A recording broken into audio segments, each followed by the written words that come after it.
Ce matin, qui est la nouvelle ville de El Alamein et surtout le festival qui s'y tient actuellement. Rappelons que la nouvelle ville de El Alamein accueille le plus grand événement de divertissement du Moyen-Orient, le festival de New Alamein, qui a commencé le 13 juillet et doit se dérouler jusqu'au 26 août.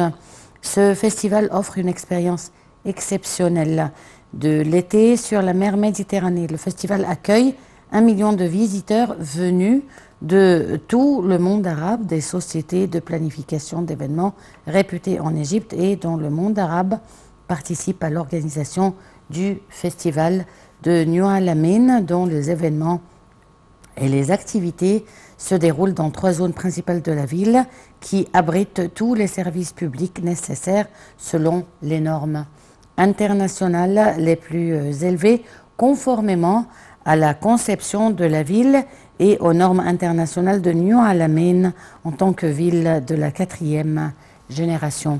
Ce festival contribue à diversifier la clientèle touristique pour entamer de nouveaux marchés touristiques. Et pour parler de ce sujet, nous avons en ligne M. Antoine Youssef, expert en tourisme. Bonjour. Bonjour à vous et à tous les téléspectateurs. Alors, dites-nous tout d'abord, quelle est l'importance de ce festival et en quoi constitue exactement ce festival? C'est un festival, d'abord à l'occasion des vacances d'été, une zone de grande attraction déjà pour les Égyptiens, donc pour les vacances d'été au bord de la Méditerranée. Un festival qui va durer presque 40 jours. Et à l'occasion de l'inauguration de cette nouvelle magnifique ville de la 4e génération, la nouvelle ville d'El Alamein. Et c'est un moyen de relancer les activités d'attraction touristique pour les touristes internes, bien sûr, égyptiens, et surtout les touristes arabes qui venaient tout le temps passer leurs vacances d'été en Égypte. Oui. Ils allaient au Caire, ils allaient un peu à Alexandrie, ils allaient un peu au bord des mers. Alors maintenant, ça serait peut-être une très bonne clientèle, un très bon potentiel pour cette nouvelle ville d'El Alamein, cette nouvelle zone, donc tourisme arabe, basé sur des vacances, basé sur la mer, basé sur la culture contemporaine, en spectacle, en festivité, etc. Donc c'est une très très bonne chose qui remet de nouveau le tourisme arabe sur la carte du tourisme égyptien.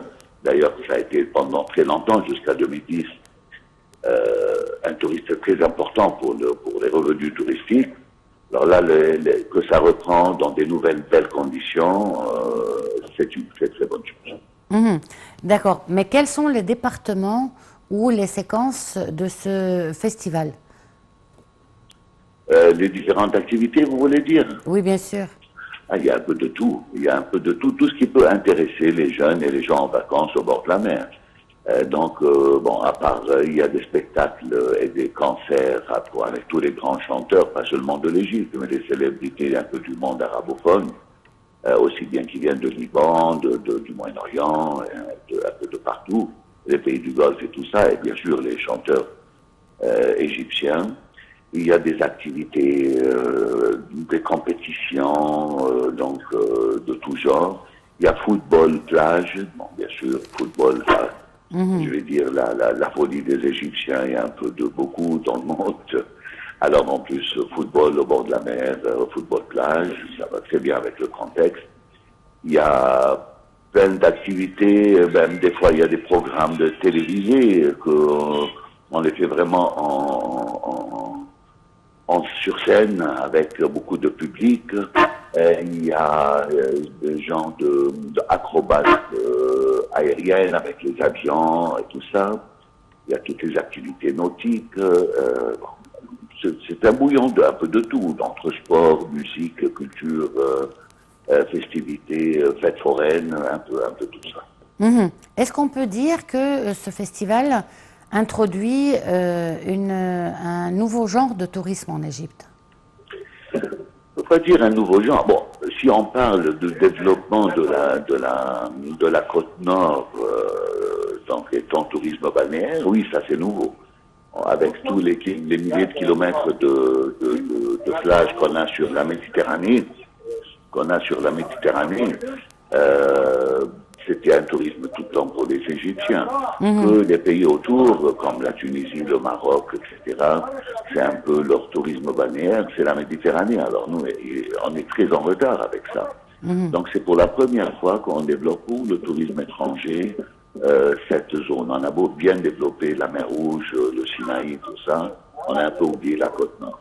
Mais si on parle pour le tourisme arabe, alors non, c'est pas nouveau. Le tourisme arabe toujours venait l'été passer les vacances en Égypte. Et ils allaient aussi à la côte nord, quand il y avait encore... la limite de cette côte nord, c'était Marina. Il y avait tous les concerts de Marina, les soirées de Marina, tous les spectacles. Ça marchait très bien jusqu'à 2009-2010. Donc c'est un retour, mais dans des conditions beaucoup plus développées, beaucoup plus efficaces, beaucoup plus professionnelles, je vais dire. Surtout que la ville de l'Alamein, c'est une ville quand même qui a beaucoup d'avenir. Hein. Il faut que ça soit un phare un peu sur la Méditerranée, pour un tourisme quand même de certaines qualités et d'un certain niveau, je veux dire financier, tout ça. On avait besoin quand même d'un certain tourisme de luxe aussi. Est-ce qu'on pourrait introduire ce genre de festival dans d'autres villes égyptiennes? Bah, oui, mais à condition que ça soit le bon choix du moment et le choix de la ville, que ça soit compatible. C'est-à-dire là, le festival de l'Alamein, c'est très bien, ça se passe au mois de juillet, août, c'est les vacances, c'est la côte nord, c'est ce qui est fréquenté à cette époque. Donc, on peut le faire dans des régions comme Sharm el-Sheikh, on peut le faire à la mer Rouge, on peut le faire dans les villes comme Alexandrie, le Caire, etc. Mais bien sûr, il faut bien choisir l'horaire, le moment. Si c'est un festival dans une zone qui est plus compatible avec l'automne, il faut le faire l'automne. Si avec l'hiver, il faut le faire l'hiver, ainsi de suite. Et puis tout dépend aussi le marketing. Le marketing est très important. Là, cette année, il y a à l'occasion de la ville de l'Alamein elle-même, qui est quelque chose de nouveau. Les gens veulent aller voir, veulent aller découvrir. Est-ce que ce festival va se... Il faut vraiment que ça soit mis dans son bon contexte. Rappelez-vous un peu, quand on faisait les opéras Haïda, dans les sites archéologiques, etc. Il y en avait, des fois on les faisait tous les ans. Il y a des années que ça a été des succès pas possibles, il y a des années que ça a échoué. Tout dépend de le choix de l'endroit, c'est qui organise, c'est qui va chanter, la date. Bon, il y a beaucoup de choses qui jouent dans ce type de choses. Mais je pense que l'Égypte, de plus en plus, on devient professionnel dans ce domaine. Et quels sont les plus grands événements attendus de ce festival? Les chanteurs les plus célèbres qui vont y participer. Bien sûr, c'est les chanteurs les plus célèbres. Bon, je vais dire Amr Diab, Tamer Hosni, donc nos chanteurs égyptiens. Bien sûr, il y a Rarem Alama, il y a tous les grands chanteurs, effectivement, qui sont en général, ils font les tournées dans la région. C'est la saison des grands concerts. Mais je pense que la taille des concerts en Égypte, c'est beaucoup plus volumineux que les concerts ailleurs. Bien sûr. En nombre de participants. C'est des dizaines de milliers qui assistent à un spectacle. C'est pas un spectacle dans un théâtre ou dans un endroit où il y a 1000, 2000 personnes. Voyez, ça. Puis il y a encore des DJ qui viennent du monde entier, des célèbres DJ, des soirées musicales, des noms qui sont très célèbres, qui ont leur public, qui les suivent, qui veulent aller assister, et ainsi de suite. Et ce festival va se tenir d'une manière annuelle et durant la même période chaque année? Théoriquement, oui. Tous les ans, à la même saison. Et il se développe tous les ans. Il grandit tous les ans. Et puis, bien sûr, chaque année, il faut voir les erreurs de l'année précédente, essayer de régler les problèmes pour l'améliorer de façon que ça devienne une des festivités quand même connues mondialement et qui devient un événement dans un moment fixe tous les ans. Et à quoi on se prépare toute l'année. C'est très clair, Monsieur Antoine Youssef, expert en tourisme. Merci beaucoup pour cette intervention et on vous remercie aussi de nous avoir suivis.